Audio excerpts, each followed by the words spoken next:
Hello everybody, welcome to Daily News Simplified, an answer to what, why and how of newspaper reading. Today we shall be analyzing the Hindu newspaper dated 28th of May 2021 of the New Delhi edition. The articles to be discussed today have been presented on the screen.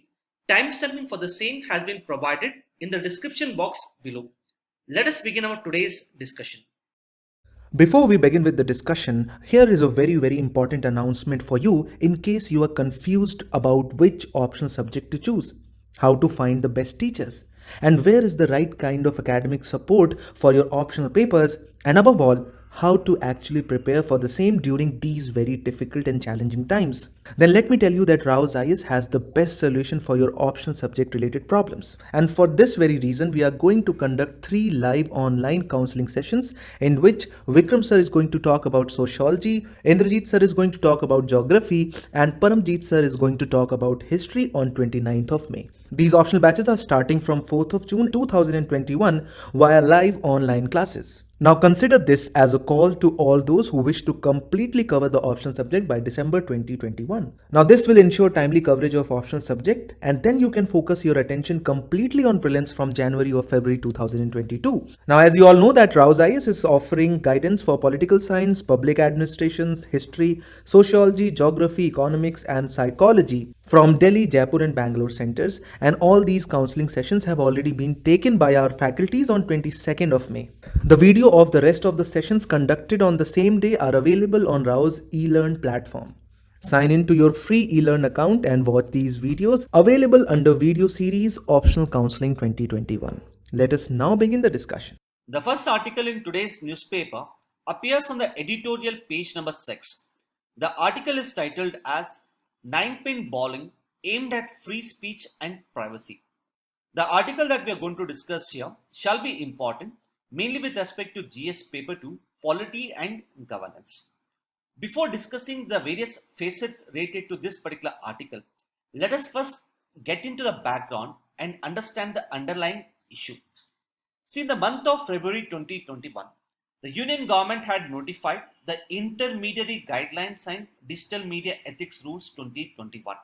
These rules were formulated by the government in pursuance of the powers vested under the Information Technology Act 2000.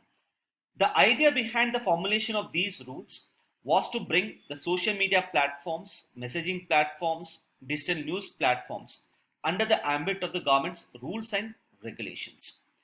So the social media platforms such as Facebook, Twitter, Instagram, messaging platforms such as WhatsApp, Signal, Telegram, digital news platforms such as Quint, Wire, etc. have now been brought under the ambit of the government's rules and regulations. So through these rules, the social media platforms are required to fulfill certain government mandated requirements. Some of these include setting up of a grievance redressal mechanism to handle the grievances raised by the customers, appointment of the compliance officer and so on. So these rules were initially laid down by the government in the month of February 2021. The government then had given a window of 3 months to these digital companies to comply with the rules and regulations. And now these rules and regulations have come into effect. Now, one of the most controversial provision incorporated in these rules is with respect to tracing the originator of the messages. This particular rule is specifically applicable to the messaging platforms such as WhatsApp, Signal and Telegram. So basically under this particular provision, whenever the government demands these messaging platforms will be required to trace the actual originator of the messages. That is, who actually created the message in the first place. Obviously, this particular provision has been incorporated in the rules by the government in order to crack down on the circulation of fake news as well as messages. And through that, the government seeks to ensure peace, stability and social harmony in the Indian society. The government feels that by cracking down on the fake news and fake messages, we would be able to strengthen the internal security in India. On the other hand, the social media companies such as WhatsApp, they have opposed this particular provision of tracing the originator of the messages. In fact, WhatsApp has recently filed a petition before the Delhi High Court, wherein it has called upon the Delhi High Court to declare these rules as unconstitutional and against the rights of the people.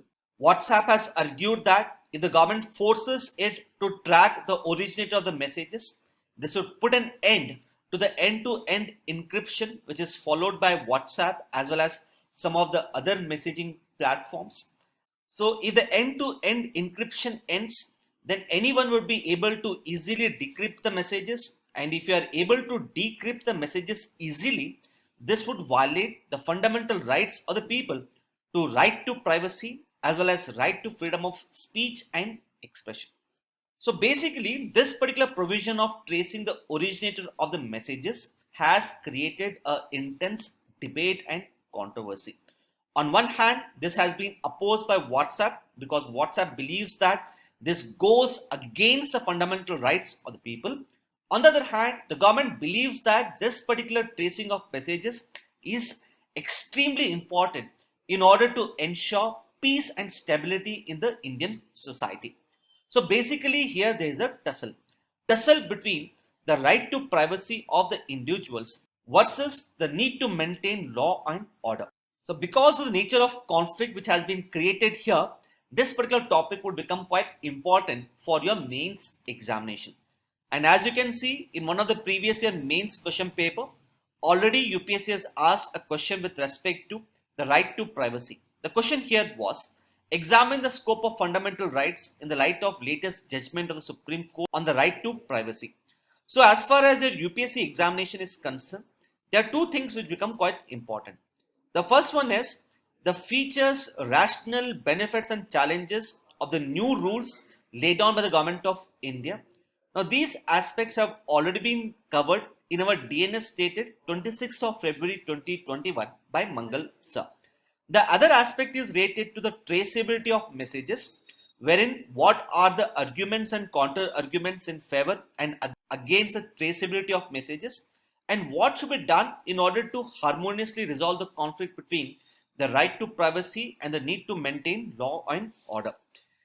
Accordingly, a mains question for your practice here could be the obligation on the messaging platforms to trace the originator of the messages has brought back into focus the conflict between the right to privacy and the need to maintain law and order.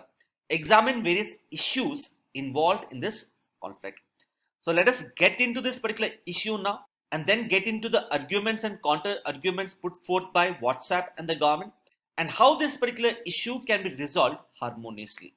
Now, before understanding the arguments and counter arguments in this particular case, let us first understand as to why there is a need to crack down on the circulation of fake news and the fake messages.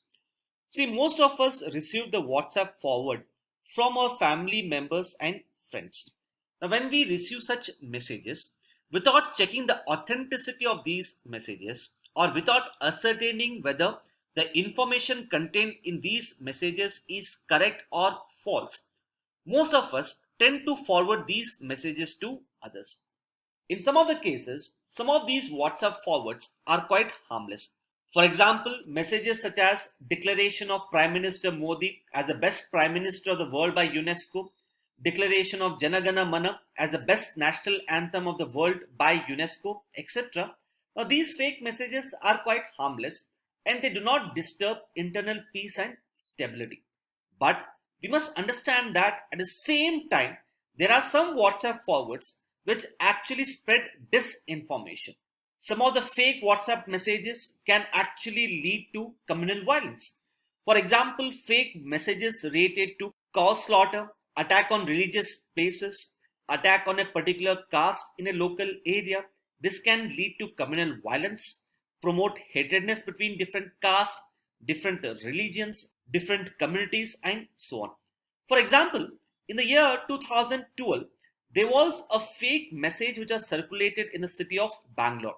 Now, this particular fake message claimed that students and people from Northeast living in the city of Bangalore would be targeted as well as attacked. Now, because of the fear and panic almost around 10,000 people from Northeast left Bangalore in a single night. So you can understand the mental agony, fear and panic which was caused by the circulation of a single fake message. So all the time we keep claiming that the social media platforms strengthen democracy in a particular country. Undoubtedly, the social media platforms strengthen the fundamental rights of the people. They force the government to be more transparent and accountable. They promote free flow of information between the citizens and the government. So in a way, the social media platforms can indeed strengthen democracy in a particular country. Now we have seen that during the Arab Spring, the social media platforms such as Twitter, etc., were used by the people to organize themselves and overthrow the authoritarian governments. But at the same time, the same social media platforms can also be used to disturb internal peace and security in a particular country. The social media platform can disrupt the communal harmony in a multi-religious country such as ours. So the social media platforms is basically a double-edged sword. So it all depends upon how you use the social media platforms, whether you use it for a good purpose or whether you use it for a bad purpose. So obviously we would have to ensure that these social media platforms enable the strengthening of democracy rather than promoting democratic recession. We have to ensure that the social media platforms are used for the right purpose by the people. And one way of doing it is to track the originator of the fake messages. Now coming to the arguments and counter arguments, starting with the arguments put forward by WhatsApp. WhatsApp believes that the government's directions to the social media companies to track the first originator of the messages is in clear violation of the Supreme Court judgment in the Puttaswamy case. As you must be aware, in the famous Puttaswamy case, the Supreme Court of India ruled that the right to privacy is a fundamental right. So even though the Indian Constitution has not explicitly provided for the right to privacy as a fundamental right, the Supreme Court inferred that the right to privacy can be considered as a fundamental right under Article 14, Article 19 and Article 21 of the Indian Constitution. Just like other fundamental rights, reasonable restrictions can be imposed on the exercise of the right to privacy by the individuals. In order to determine as to on what grounds and to what extent reasonable restrictions can be imposed on the right to privacy, the Supreme Court in this particular famous case laid down the three tests. So basically, if any government action wants to take away the right to privacy of the individuals, such a government action has to pass the three tests. If the government action does not pass the three tests, then such a government action can be declared as unconstitutional and void by the Supreme Court. So what exactly are these three tests? First and foremost, if the government wants to infringe on the right to privacy, there has to be a law passed by the Indian Parliament. Secondly, if the government wants to infringe on the right to privacy of the individuals, it should do so only for a legitimate state aim. Now, for example, if the government wants to take away the right of privacy of the individuals, it can do so for the purposes such as sovereignty and security of India, friendly relations with other countries, to crack down on incitement to violences and so on. So it should do it for the legitimate state purpose. It cannot do so for the illegitimate purposes such as cracking down on dissent, cracking down on the criticism of the government policies and so on. So if the government wants to impose restrictions on the right to privacy, it should do so only for a legitimate state purpose. And last is a test of proportionality. Now, for example, let's say the government wants to ensure internal peace and stability in a particular region. In order to fulfill this particular objective, let's say you have multiple methods or routes to do so. The government can opt for route A or method A. It can opt for method B or it can opt for method C. According to the test of proportionality, out of these three methods, the government should choose the method which has the least amount of impact on the right to privacy of the individuals. So basically the idea of proportionality is to ensure that the government actions is in proportion to the stated aims. So among these three actions, whichever action has the least amount of impact on the right to privacy of the individual, that action should be chosen by the government of India. Now, in its petition filed before the Delhi High Court, the WhatsApp has claimed that all of these three tests fail when it comes to the traceability of the messages. First and foremost, it says that presently there is no law in place which puts an obligation on the social media companies to track the first originator of the messages. Secondly, it says that even though the government is doing it for a legitimate state purpose of cracking down on the circulation of the fake messages, but there is no guarantee against the arbitrary state action. So, in a way, WhatsApp has highlighted that in the guidelines issued by the government of India, no sufficient safeguards have been built in order to ensure that the government use it only for a legitimate state purpose. In a way, WhatsApp feels that the government can use this traceability of messages for cracking down on dissent, on cracking down on the criticism of government policies, and so on. And lastly, it also says that the traceability is not the least restrictive alternative. In order to trace the originator of the messages, it would have to put an end to the end-to-end encryption. Now, in case of end-to-end encryption, what essentially happens is when you send a message, this particular message is encrypted by using a special key, and this message gets transmitted. Now, once this particular message is received by the receiver, the message would then get decrypted by a special key. So, this special key, which is used for encryption and decryption, is available only with the sender as well as the receiver. This special key is not available even to the WhatsApp company or any other third-party entities.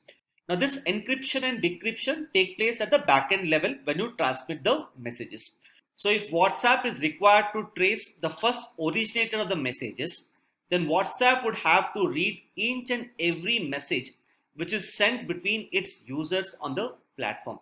So this in a way would put an end to the end-to-end encryption and thus violate the fundamental right to privacy of the individuals.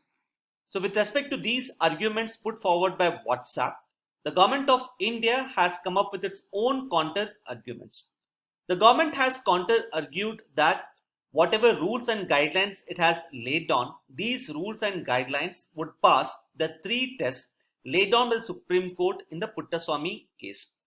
First and foremost, the government has stated that even though there is no separate law which puts an obligation on the social media companies to track the originator, but the government has a power to put such an obligation on the social media companies. Such power has been vested with the government of India under the Information Technology Act 2000. Secondly, with respect to WhatsApp argument that there is no guarantee against the arbitrary state action, the government of India has argued that the government would pass orders to trace the messages only for the purpose of prevention and investigation of cases, and that to be only for certain specific purposes such as sovereignty, integrity and security of India, preventing incitement to offences and so on.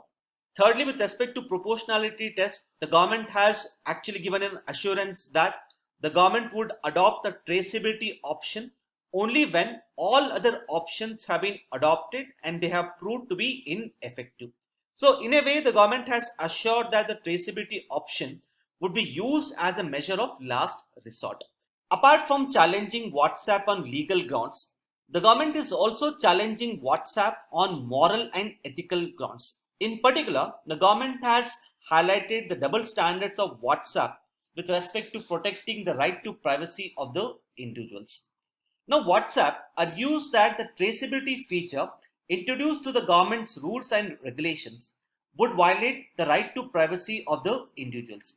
So clearly, here the WhatsApp company is portraying itself as a champion of the fundamental rights of the Indian citizens. It is playing the victim card.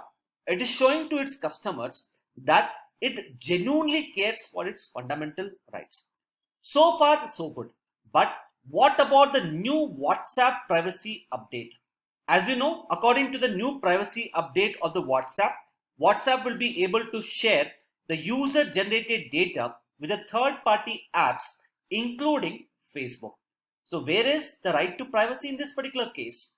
So when it wants to argue against the government with respect to traceability of the messages, it is taking the support of the right to privacy of the individuals. But in this particular case, that is with respect to privacy update, WhatsApp is actually in violation of the right to privacy of the individuals.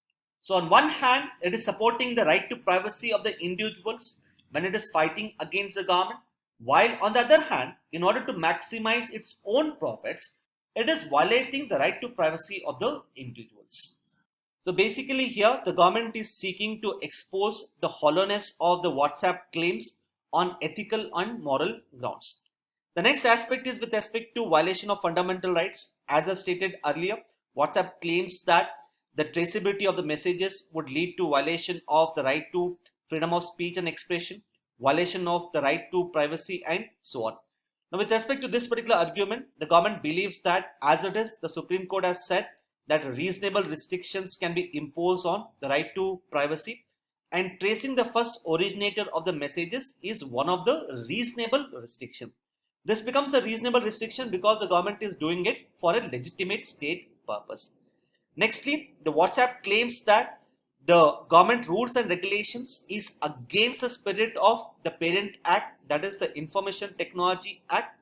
This is so because if you look at the preamble of the Information Technology Act, the preamble of this particular act says that this act has been introduced in order to bring about uniformity of the law with the other countries. Which means the idea here is to have the Information Technology Act in India, which is on par with the IT Act in the other countries. Now, WhatsApp has highlighted that in case of other countries, there is no obligation on the social media intermediaries to identify the first originator of the information. But in case of India, the Indian government has put such an obligation, and hence this goes against the spirit of the Parent Act. With respect to this particular argument, the government has come up with a counter argument. The government has said that this particular provision of tracking the first originator of the messages is not based upon an arbitrary action. Rather, it is based upon the experiences which the government has gained. So here the government is saying that there is certain international precedence with respect to certain obligations and responsibilities on the social media in the other countries. Now, for example, in case of Brazil, WhatsApp has been asked to provide certain basic information related to suspects. These include the IP address of the suspects, customer information, geolocation, and so on. In case of countries such as UK, Australia, and Canada, WhatsApp has been asked to provide access to the encrypted data in readable and usable data. So as you can see, in countries such as Brazil, UK, Australia, and Canada, companies such as WhatsApp are required to provide a lot of information related to their users. In case of India, the information which the government is asking is much lower than the information sought in other countries. Here, we are just asking the WhatsApp company to track the first originator of the messages. The government has not gone beyond this particular mandate. The government is not asking WhatsApp to provide for the suspect IP address. It is not asking the WhatsApp to provide for the geolocation data and so on. So these are the arguments and the counter arguments by both the parties concerned. And as I said, this particular matter is right now pending before the court of law. But in order to resolve this particular matter, we can look at the Supreme Court's observation in the year 2019 in a famous case known as the Facebook versus Union of India case. In this particular case, Supreme Court of India had made important observation with respect to tracing the originator of the messages. The Supreme Court had highlighted that there is a need for a properly framed regime to track the first originator of the messages. Companies such as WhatsApp cannot use the end-to-end encryption as an excuse for not tracking the originator of the messages. But at the same time, if we allow for easy de-encryption of the messages, then this could lead to the violation of the fundamental right to privacy of the individuals. So on one hand, we need to ensure the right to privacy of the individuals is protected, and at the same time, we need to track the first originator of the messages. So how do you balance these two objectives? Here the Supreme Court has said that de-encryption of the messages should not be done on a regular basis. It should be done only under certain special circumstances which should be clearly outlined by the government of India. And even when such de-encryption takes place, it should take place in a manner without invading the privacy of an individual. So these are some of the important aspects which one should know with respect to this particular article. Apart from that, after going through the analysis of this particular article, please do write the answer to this particular mains question for the practice. With this, let us now take up the next article. The next article appears on the editorial page number 6. The article is titled as Weathering the Storms. This article shall be important from the perspective of GS Paper 3, Disaster Management. See, already the Indian economy is facing the brunt of the COVID-19 pandemic. On top of that, recently India witnessed the devastating impact of back-to-back cyclones, one along the western coast and the other along the eastern coast. See, whenever disaster strikes India, there is huge amount of financial burden on the government to undertake relief and rehabilitation works, as well as undertake the reconstruction of the infrastructure projects which have got devastated. So obviously going forward, there is a need to reduce the overall financial burden on the government of India. And one way of doing it is through the mechanism of the disaster insurance financing. In this regard, this particular article, as you can see here, talks about social insurance model in order to reduce the impact of disasters on the people. Hence, our main question for the practice from this particular topic here could be, examine as to how disaster insurance financing can bring about a paradigm shift in the disaster management framework in India. So what we will do here is, we'll first look at the disaster financing framework in India, that is with respect to NDRMF and SDRNF. We'll understand as to what are the problems with respect to disaster financing and how these problems can be addressed through the mechanism of the disaster risk insurance. Coming first to the basics with respect to India's vulnerability to disasters. See, according to the National Disaster Management Authority, almost around 85% of the land area in India is vulnerable either to a single or a multiple disasters. For example, almost 57% of India's area lies in high seismic zone. 68% of India's area is prone to frequent droughts. 40 million hectares, that is approximately 12% of India's area, is prone to floods, and 8% of India's landmass, particularly along the western coast as well as eastern coast, is highly prone to cyclones. So India is highly vulnerable to various types of disasters. In order to understand as to what has been the impact of the disasters on India, one can look at the Global Climate Risk Index 2021, which is published by a global think tank known as the German Watch. According to this particular report, India is considered to be the country which is fifth most vulnerable country in the world to climate change.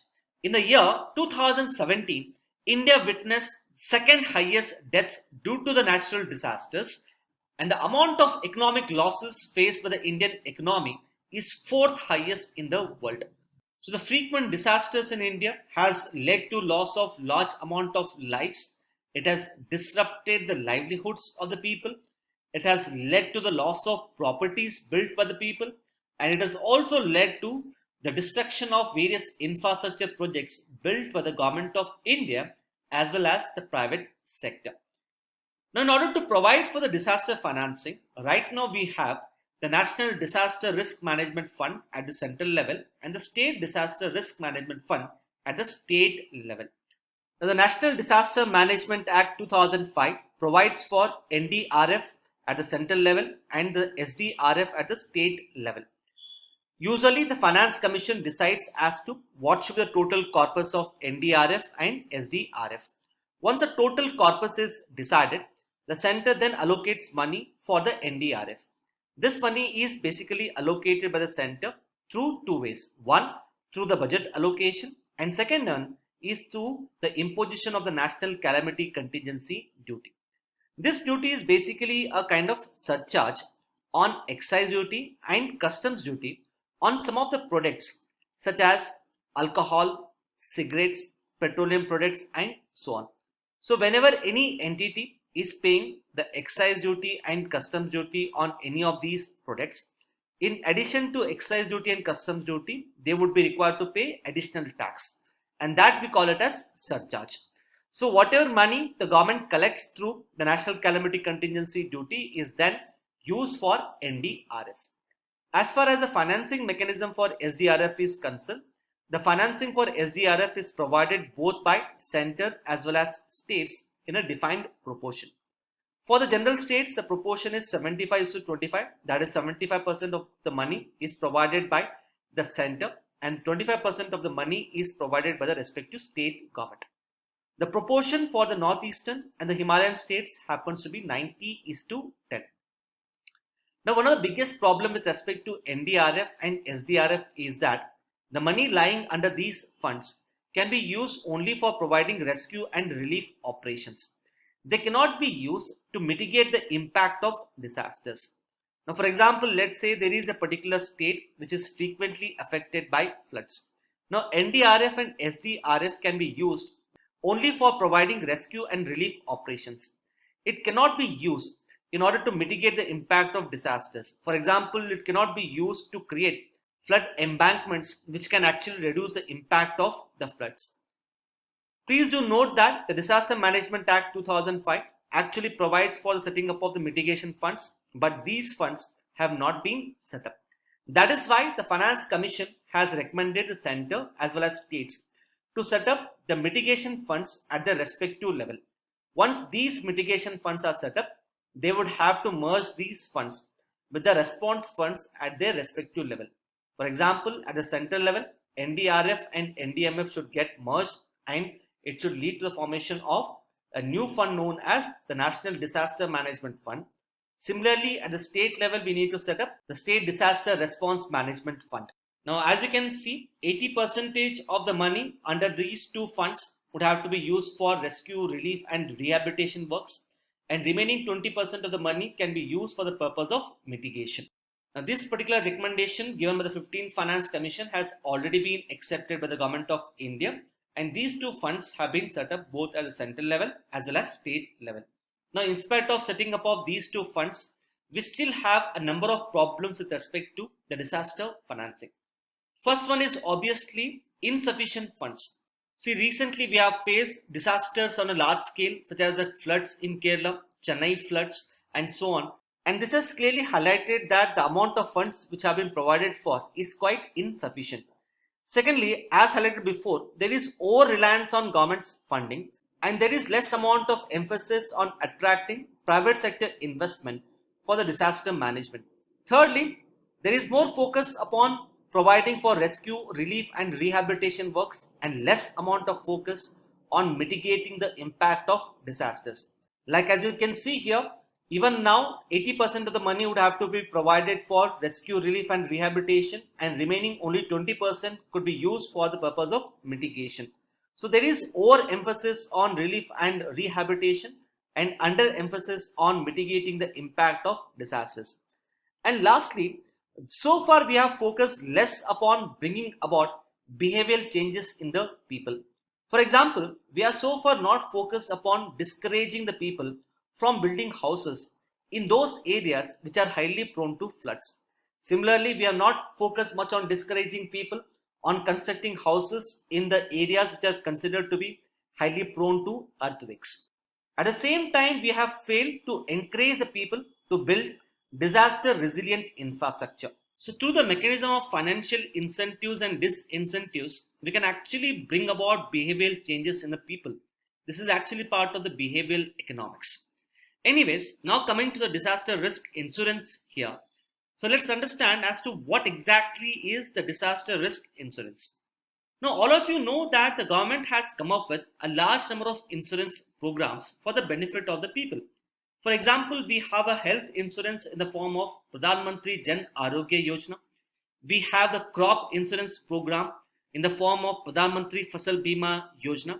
So basically, these kind of insurance schemes and programs reduce the vulnerability of the people to various kinds of risk. In case of health risk, it is Pradhan Mantri Jan Arogya Yojana. In case of agriculture, it is Pradhan Mantri Fasal Bima Yojana. So just like how we have the insurance programs in the field of education, in the field of agriculture, we need to have similar insurance schemes and programs to deal with the disasters. Now, for example, in case of Pradhan Mantri Fasal Bima Yojana, the government pays certain amount of insurance premium to the insurance companies in order to provide protection against any kind of crop loss.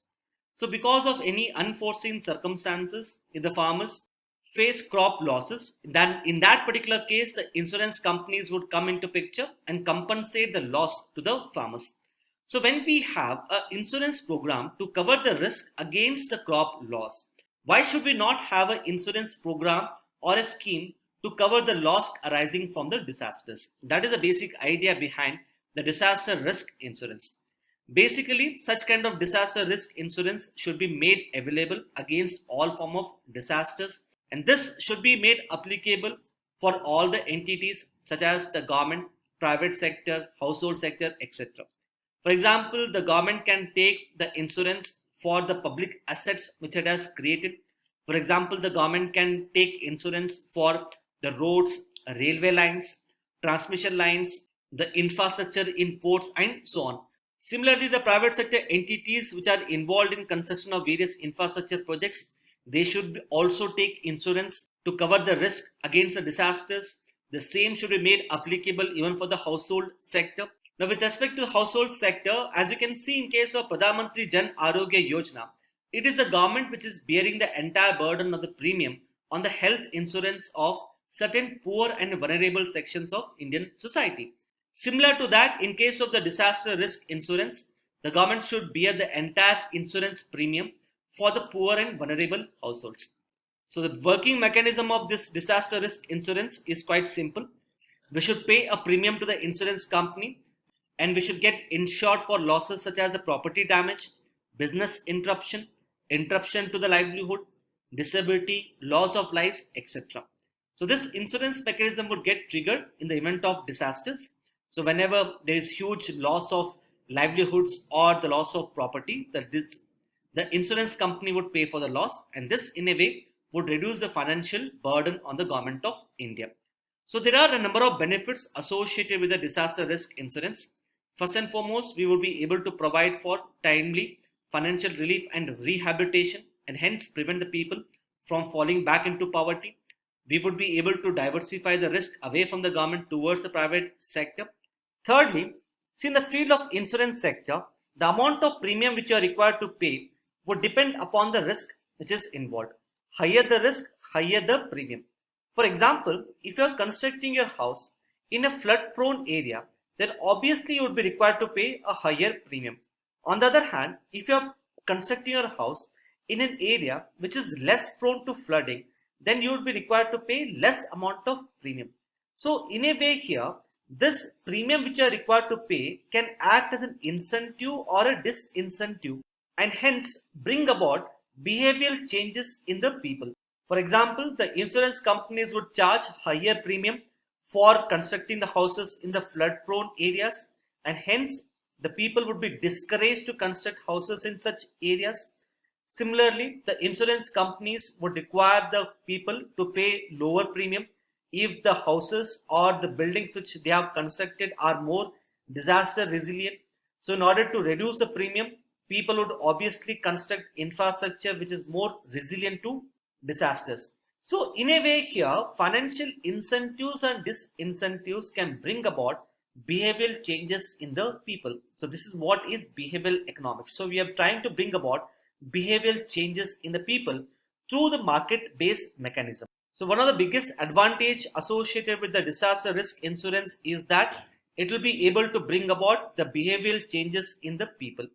And lastly, see, as highlighted before, the amount of funds available with the state government to deal with the disasters is actually quite lower. So whenever any state government is affected by the disasters, usually such states allocate the finances meant for the purpose of development towards the disaster, which means that the states would have less amount of money available for undertaking development. So this in turn leads to the growth gap. So growth gap here means the gap in the growth process which is specifically created in certain states when these states allocate finances meant for the purpose of development for the purpose of disaster management. So, if we provide for the disaster risk insurance, we would be able to reduce the burden on the government to finance the disaster related expenditure. We would be able to diversify the risk away from the government, and hence we would be able to promote more of growth and development in almost all the states. So obviously there are a number of benefits associated with the disaster risk insurance, and accordingly we would have to focus upon bringing about these initiatives within India. So based upon our video analysis, you can try writing answer to this particular mains question for practice. With this, let us now take up the next article. The next article appears on page number 9. The article is titled as Congress MP seeks the revival of MPLADS scheme. The article that we are going to discuss here shall be important mainly with respect to prelims under the subsection of Indian Polity and Governance. See, in April 2020 last year, the Union Cabinet decided to suspend the implementation of the MPLADS scheme for a period of 2 years.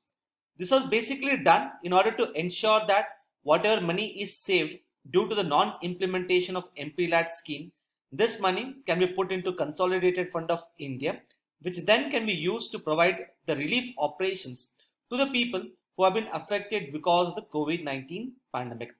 Now, as our article here suggests, a MP from the Congress party has sought the revival of MPLADS scheme.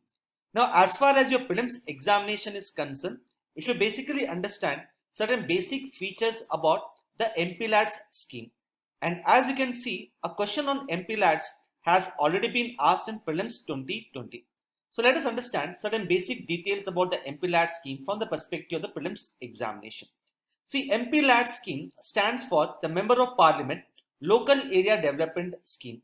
It is a central sector scheme which is implemented by the Ministry of Statistics and Program Implementation.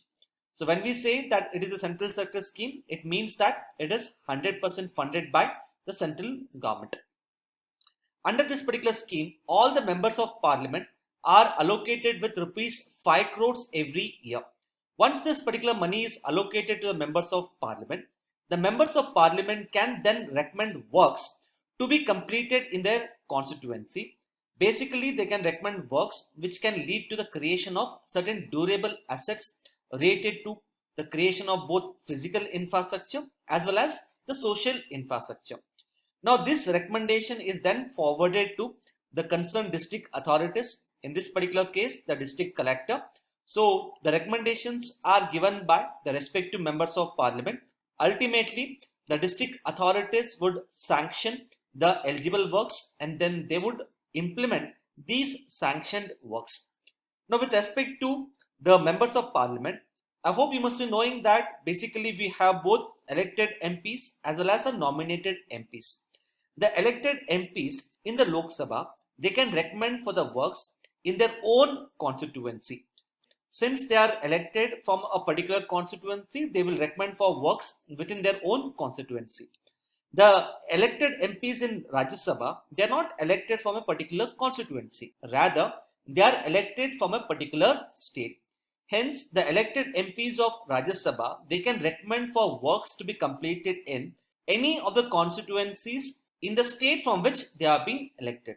As far as the nominated MPs in Lok Sabha and Rajya Sabha are concerned, they can recommend for works anywhere within India. So basically, it is the district authorities who would sanction the eligible works and implement them. According to the guidelines laid down by the Ministry of Statistics and Program Implementation, the district authorities must carry out an inspection of at least 10% of the works which are being completed under MPLADS scheme every year. Further, in order to ensure that this particular scheme benefits the poor and marginal sections, that is scheduled caste and scheduled tribe areas, the guideline stipulates that at least 15% of the MPLADS funds should be used for the benefit of the areas which have been inhabited by the scheduled caste population, and 7.5% of the funds should have to be used for the benefit of areas inhabited by the scheduled tribe population. The funds from MPLADS scheme can also be converged with MG Narega in order to create more durable assets.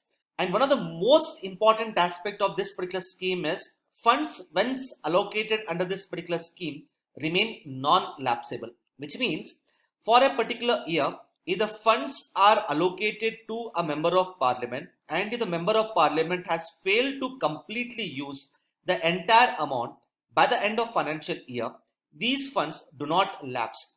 Rather, these funds are carried forward to the next financial year. Now, coming to the question that was asked in prelims 2020, as you can see, statement number 1 and statement number 2 are perfectly correct. When it comes to statement number 3, it says that the unused funds cannot be carried forward to the next year. So this statement is actually wrong. So out of the options which are given here, we have narrowed down the correct choices to either option A and option D. And as you can see, we cannot correctly attempt this particular question unless you know whether statement number 4 which is given here is perfectly right or perfectly wrong. And you must understand that this particular statement related to the inspection of works under MPLADS scheme, this is part of the guidelines issued by the ministry. So it is neither advisable nor possible for the students to go through each and every guideline issued by the government with respect to the implementation of various schemes. Now, if you look at this particular question and if you start going through the guidelines of each and every scheme implemented by the government of India, the cost benefit ratio would remain extremely poor. So when you come across such kind of questions in the prelims examination, you must either leave those questions or attempt those questions based upon the intelligent guesswork. And as we have discussed, the answer to this particular question should be D, that is 1, 2 and 4 only. With this, let us now take up the next article. The next article appears on page number 14. This particular article highlights that recently a pharmaceutical company has sought the permission of the Drugs Controller General of India to carry out the human clinical trials for the monoclonal antibody therapy. Hence, from the perspective of the prelims examination, we must basically understand as to what exactly is the monoclonal antibody therapy to deal with the COVID-19 infections. See, if you look at the response to the immune system in the normal individuals, whenever the normal individuals are infected with the virus, the immune system gets triggered.